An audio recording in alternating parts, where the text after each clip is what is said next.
So hello guys, कैसे हो आप लोग। मैं आज नेपाल में हूँ और यहाँ का जो मेडिकल कॉलेज है आप देख सकते हैं, नेपालगंज मेडिकल कॉलेज।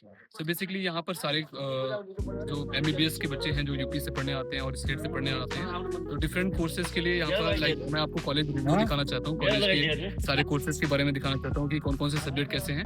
तो आइए देखते हैं सारे कॉलेजेस के कैंपस को और उनके एनाटॉमी में क्या क्या चीज़ें अवेलेबल है, और यहाँ पर और सारी चीज़ों के बारे में मैं आपको दिखाता हूँ। आप वीडियो में बने रहें। सो बेसिकली ये एरिया जो है, यहाँ पर आप एडमिनिस्ट्रेटिव लोग बैठते हैं, जहाँ पर आप अपने डॉक्यूमेंट्स को सबमिट करते हैं। और ये एंट्री पॉइंट आपका मेन गेट पे अवेलेबल है।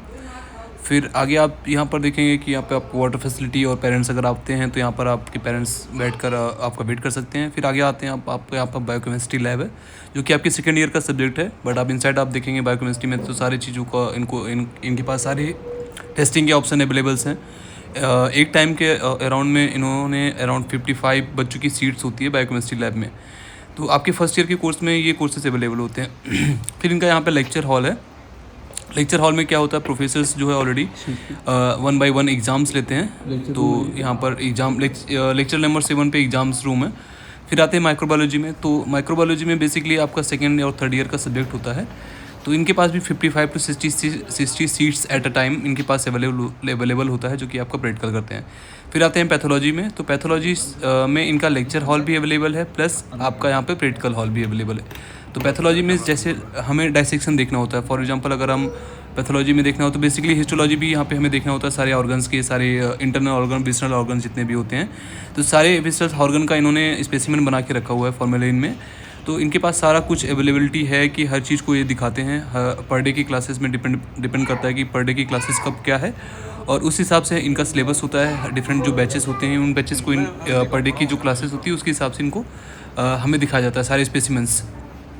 तो आप देख सकते हैं स्क्वामस सेल कार्सिनोमास भी हैं, आप देख सकते हैं स्पेसिमेंट्स हैं, लिम्फोमा है, आप देख सकते हैं इधर क्या कहते हैं, कार्सिनोमा है। तो सारी चीज़ों के सैंपल्स इनके पास ऑलरेडी है, जो कि इनके ही कॉलेज से, इनके ही हॉस्पिटल से निकाला गया हुआ है, कहीं बाहर से नहीं मंगाया गया है। तो ये सारी अवेलेबिलिटी इनके पैथोलॉजी लैब में है। फिर आते हैं एनाटॉमी। तो एनाटॉमी हॉल में इन्होंने डाइसेक्शन रूम अलग से बना के रखा है और आपका कैडेवर रूम अलग से बना के रखा हुआ है। तो इन्होंने म्यूज़ियम भी बना के रखा है एनाटॉमी में। तो आगे आइए देखते हैं कि इनके म्यूज़ियम में क्या क्या अवेलेबिलिटी है।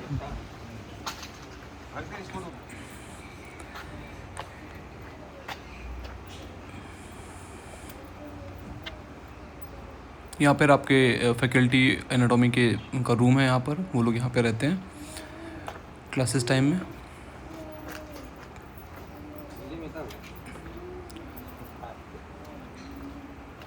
गुप्ता सर यहाँ आपका एनाटॉमी के प्रोफेसर हैं। और ये म्यूज़ियम है एनाटॉमी के, जहाँ पर real body cadavers, real body का आपका बोन्स है जो आपके ह्यूमन स्केलेटन होते हैं। तो ये आपकी म्यूज़ियम में अवेलेबल है, जहाँ पे हमें सारे बोन्स फर्स्ट ईयर की मिलती हैं। फर्स्ट ईयर में कौन कौन सी बोन्स पे हमें क्या क्या स्टडी करना है, बोन्स की लाइक मॉर्फोलॉजी, हमें सारी बोन्स के बारे में पता होना चाहिए, बिकॉज प्रोफेसर जो होता है फर्स्ट ईयर में ही सारी बोन्स के बारे में पूछते हैं हमारा। तो हमारा पूरा एक टॉपिक होता है बोन्स के बारे में। उसके बाद फिर हमारी मसल्स आती है, फिर और भी टॉपिक्स होते हैं। तो बोन्स हमारे यहाँ पर इन्होंने बना के रखे हुए हैं। जैसे फर्स्ट ईयर में हिस्टोलॉजी, एम्ब्रियोलॉजी जब हम पढ़ते हैं तो बच्चों के बारे में होता है। तो इन्होंने एम्ब्रियो के टोटल लाइक क्या क्या एनोमलीज होते हैं, वो सारे एनोमलीज के इन्होंने रखे हुए हैं। ठीक है, तो सारा ये आप देख सकते हैं कैडेवर, या बेबी कैडेवर है आप कह सकते हैं इसको। फिर इन्होंने लाइक प्लेसेंटा, सारे types of different type of placenta इन्होंने रखा है सारे हिस्टोलॉजी में। और आप इधर देख सकते हैं कि एम्ब्रियोलॉजी में ही सारे एम्ब्रियोलॉजी का डिपार्टमेंट है इधर। तो बेसिकली नेपाल में जो आप देखते हैं स्कॉर्पियन, तो स्कॉर्पियन यहाँ पर बहुत जहरीली स्कॉर्पियन होता है, पॉइजनस। तो उन्होंने स्कॉर्पियन की भी हिस्टोलॉजी रखा हुआ है, ताकि पेशेंट जो आते हैं हमारे हॉस्पिटल में, इनके हॉस्पिटल में, वो कभी कभी आपके स्कॉर्पियन बिटन भी आते हैं, तो हमें इनके बारे में पढ़ाया जाता है यहाँ पर। ये आपका लंग्स है, कार्सिनोजेनस लंग्स।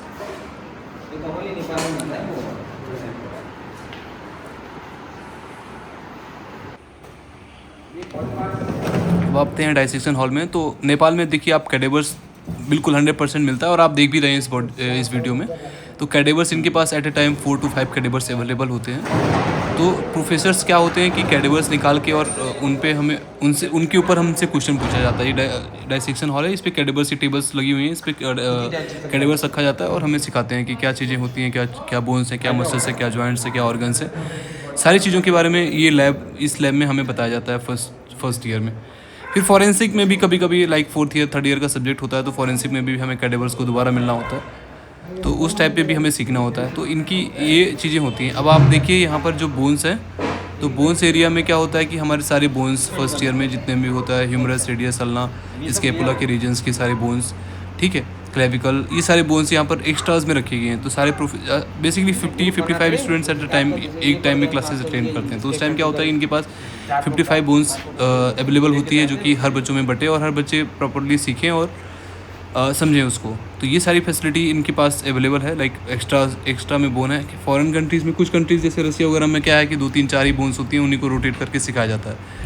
बट नेपाल में ऐसा है नहीं कि यहाँ पर स्कल भी आप देख सकते हैं कि स्कल, मैंडिबल और ये सारे बोन्स एक्स्ट्रा रखे हुए हैं। तो ये सारी चीज़ें हैं। ये यहाँ का आपका जो मेन गेट का व्यू है लाइब्रेरी के पास में। लाइब्रेरी में इनका 120 सीट है, 120 seats at a time with AC, water cooler, wifi, each and everything इनके लाइब्रेरी में अवेलेबल है। सामने अब आप देख सकते हैं यहाँ पर गर्ल्स हॉस्टल है, ठीक है, और ये बॉयज़ हॉस्टल है। तो फर्स्ट और second year Nepalgunj medical college में इट इज़ मैंडेटरी टू, आपको अनिवार्य है कि फर्स्ट और सेकेंड ईयर आपको हॉस्टल में ही रहना है, ठीक है। थर्ड ईयर में चूंकि आपकी हॉस्पिटल में पोस्टिंग होती है, तो आप बाहर, यहाँ से इनका hospital around 10 to 15 kilometres away है, तो आप चाहो बाहर रह सकते हो या फिर आप हॉस्टल से भी अप डाउन कर सकते हो, क्योंकि इनकी बसेस जो है वो हॉस्पिटल से और कॉलेज दोनों रन करती है मॉर्निंग में और इवनिंग में, तो आप अप एंड डाउन कर सकते हैं। तो ये सारा बॉयज़ हॉस्टल का लाइक ब्लॉक है, आप देख सकते हैं। वार्डन की ऑफिस है यहाँ पर।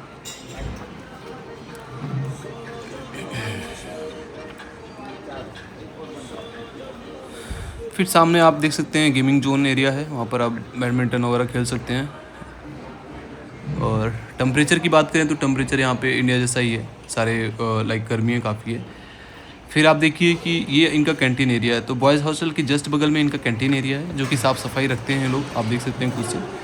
एट अ टाइम 100 पीपल्स की इनके पास कैपेसिटी है इनकी कैंटीन में जी। तो ये सारी इनकी साफ़ सफाई कर, अभी तो मैं आया हूँ तो साफ़ सफाई ऑलरेडी मैं देख रहा हूँ कि काफ़ी अच्छी है इनकी कैंटीन में। और यहाँ पे प्लेट्स रखी हुई हैं, पानी, मतलब सारी व्यवस्था है as a canteen, as a student, being a student, सारा खाना वेज एंड नॉन वेज दोनों अवेलेबिलिटी है इनके खाने में, ठीक है। जो भी आपको फ़ीस वगैरह की बातें जो करनी होगी, मैं अपना नंबर भी पिन कर दूंगा, आप मुझे इस पर व्हाट्सएप करेंगे तो आपको मैं फ़ीस वगैरह भेज दूँगा। सारी facility veg and non veg की अवेलेबल है। आप ये आपने पूरा कॉलेज का कैंपस देख लिया होगा और उम्मीद है कि ये वीडियो आपको पसंद आई होगी। और जिन पेरेंट्स को यहाँ के बारे में और इन्फॉर्मेशन चाहिए कि क्या रियलिटी में, चूंकि सारी चीज़ों को मैंने आपको दिखाया कि यहाँ पर क्या क्या चीज़ें अवेलेबल होती हैं, कैडेबर्स अवेलेबल होता है, लाइब्रेरी कैसे है, कैंटीन कैसे है, हॉस्टल कैसे हैं, तो आप इन सारी चीज़ों को इस वीडियो में देखें। अगर पर्सनली किसी को कोई और इन्फॉर्मेशन चाहिए कि और कॉलेजेस कैसे हैं, तो आप मुझे इस नंबर पर कॉन्टैक्ट कर सकते हैं। Thank you very much.